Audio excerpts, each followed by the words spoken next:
Oceania মহাদেশের বৃহত্তম নদী কোনটি? মারে ডার্লিং। এশিয়া মহাদেশের সর্বনিম্ন স্থান কোনটি? Dead C. বেরিং সাগর কাকে পৃথক করেছে? উত্তর আমেরিকা থেকে এশিয়াকে। বেরিং সাগর উত্তর আমেরিকা থেকে এশিয়াকে পৃথক করেছে।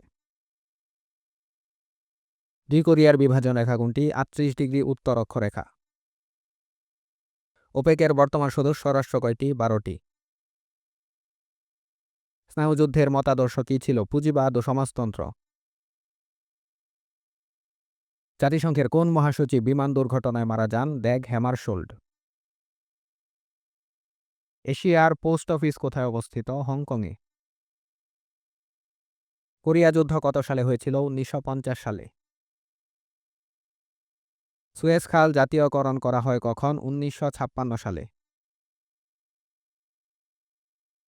আমরা আবার একটু দেখে নিই। ওশেনিয়া মহাদেশের বৃহত্তম নদী কোনটি? মারে ডার্লিং। এশিয়া মহাদেশের সর্বনিম্ন স্থান ডেড সি। বেরিং সাগর কাকে পৃথক করেছে? উত্তর আমেরিকা থেকে এশিয়াকে পৃথক করেছে হলো বেরিং সাগর। দুই কোরিয়ার বিভাজন রেখা ৩৮ ডিগ্রি উত্তর অক্ষরেখা। ওপেকের বর্তমান সদস্য রাষ্ট্র ১২টি। স্নায়ুযুদ্ধের মতাদর্শ ছিল পুঁজিবাদ ও সমাজতন্ত্র। জাতিসংঘের কোন মহাসচিব বিমান দুর্ঘটনায় মারা যান? Dag Hammarskjold. এশিয়ার পোস্ট অফিস কোথায় অবস্থিত? হংকংয়ে। কোরিয়া যুদ্ধ কত সালে হয়েছিল? ১৯৫০ সালে। সুয়েজ খাল জাতীয়করণ করা হয় ১৯৫৬ সালে।